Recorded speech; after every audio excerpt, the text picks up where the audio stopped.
Миомир, денеска си на местото на несреќата, се појавија и првите сведочења. Па да, Весна, рано утро бугарските медиуми, бугарските колеги снима повеќе сведочења. Контактиравме со некои од сведоците и ние телефонски.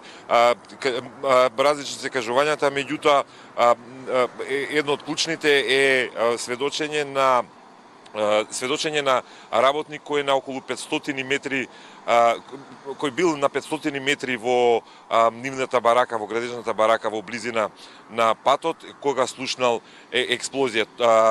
Тоа е неговото раскажува како човекот раскажува и како што се случувало кога повикале полиција, дека дошла полицијата бргу и дека ги виделе луѓето, преживеаните веќе излезени надвор. Но за да не должам, предлагам да ја слушнеме изјавата од сведокот.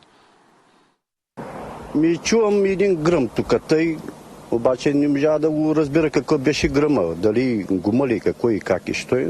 Експлозия или гръм, какво точно? Не, чува се нещо бао, нещо е такова, някакъв гръм. И в посредствено слизаме, колегата ме събужда Благой, слизаме надолу, посока кулата и гледаме в посредственост, в антеналата нещо гори. Автобусът се беше запалил в първи момент още изцяло или започна да се разгаря? По какъв начин гореше? Гореше, но обаче леко. И след това гледаме как постепенно почва яко да се усилва, но обаче отзаде. Отзад се запали първо? Да. И какво направихте? Вие доближихте ли автобуса? Доближихме, искахме да помогнем, но обаче не можахме. Чувам някакви ужасни викови, крясъци, обаче в посредственост в лявото платно и гледам, има и хора, които викат. Хора, които са излезли вече от автобуса? Да, които са излезли и викат. И отиват, нали, покрай автобуса, гледам ги. Вие видяхте ли как излязоха тези хора? Не ги видях. Аз ги виждам в лявото платно. Те вече са излезли, когато вие сте там? Да. И вие какво направихте? Искахме да помогнем, доближаваме се колкото се може максимално към автобуса, но обаче не можем да помогнем нищо поради проста причина, че гори. Автобуса гори. Температурата е много висока, дори не може... Висока, то не може да го доближиш, да отидеш да помогнеш на нещо, което искаш.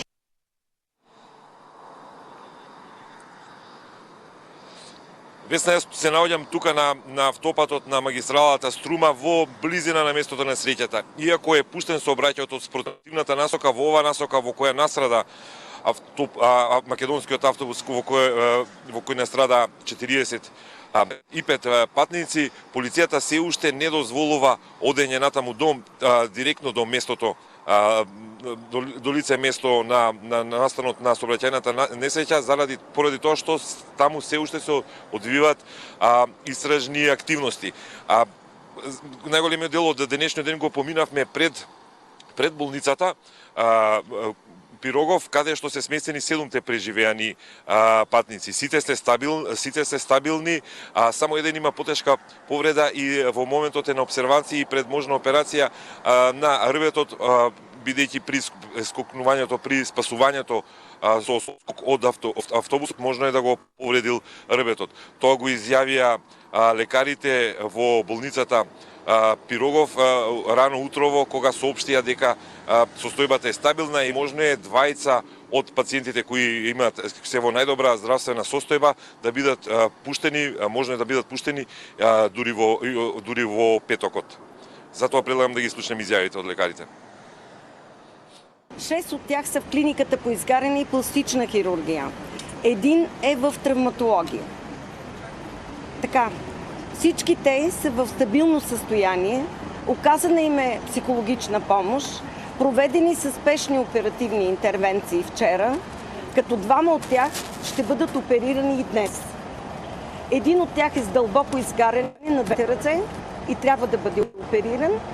И едно момиче, което трябва да бъде оперирано от страна на дясното коляно, но тя е довършителна операция. Тези от тях, които могат, това са 2 за сега, ще бъдат най-вероятно освободени в края на седмицата или началото на другата седмица, при възможност. Това е много тежък инцидент, който сам по себе си представлява много голям стрес, така че на всички се оказва психологическа помощ. Разбира се, някои от хората, които са изгубили свои близки, са на много по-голямо напрежение подложени.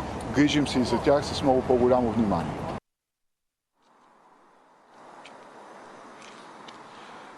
Весна, пред болницата и натаму имаше роднини на преживеаните патници кои чека информација, односно се обидува да се видат со роднините пред да се вратат назад во Скопје. Особено тоа беше битно за нив поради тоа што се во тешка психолошка состојба, се уште се во состојба на шок преживеаните седумина од изгорениот автобус.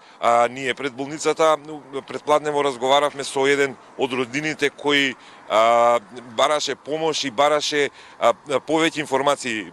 Станува збор за човек чии четворица роднини преживеале, додека тројца кои биле во автобусот загинале, а се уште нема информација кога ќе им бидат предадени телата. Еве ја таа изјава. Од кај нас починуваат тројца. А четворица преживеа? Преживеа, да. А ви кажа информации некои за загинатите? Што треба, како треба? Имате и контакти со амбасадата или некој друг? Значи, ние немаме никакви контакти, ни со амбасада, нити со ништо, а исто апелирав до нив и до исто до македонските медиуми, што овој процес побрзо да се заврши. Не знам како да се изјаснам, бидејќи колку чекаме повеќе, толку е поболно. Да. Значи, информација добивме дека пациентите што се преживените се во добра состојба, едниот ќе иде на операција, со што другите, али немаме уште увид, бидејќи вика трауми да не се ствара, така ми кажа докторката, и чекате малце, тоа е тоа. А за починатите, за делата на починатите? Ништо немаме информација, ништо. Никога ќе ги... Ништо немаме, немаме. А дали е земен ДНК материјал од роднините, од женска страна, од Кајва, за да се идентификуваат? Да. Зема ли материјал? Да, зема, баш утро го побара Шурами, му рекол дека ќе му зема. Мислам дека не е тука до мене Шурами, што ме починато дете, дека ќе му земат. Весна, како што можеш и ти гледачи да забележат, до пред малку имаше полициско возило зад мене, сега се тргна, ни кажа полицајите дека ќе ни дозволат да се спуштиме до местото на несреќата и да снимиме повеќе инсерти. Тоа е едната новина. Втората новина е што покрај тоа имам информации дека министерот Бујар Османи пред малку што објави дека се сретнал со главниот обвинител на Бугарија и неговиот заменик во врска со истрагата. Повеќе детали, повеќе информации ќе бидат соопштени наредните моменти, наредните минути. Ќе има повеќе информации за тој дел во наредните изданија на вестите на телевизија Телма. И сакам само да дополнам дека денеска во Бугарија е ден на жалост поради несреќата со 45 загинати патници, додека пред амбасадата на Македонија во Софија се уште има граѓани кои доаѓаат да изразат сочувство, остават венци и палат свети во чест и во помен на загинатите. Весна? Миомир Серафиновиќ од местото на страутната несреќа во Бугарија, во која загинаа 45 луѓе, а 7 се повредени. Состојбата на повредените, како што кажа, е стабилна.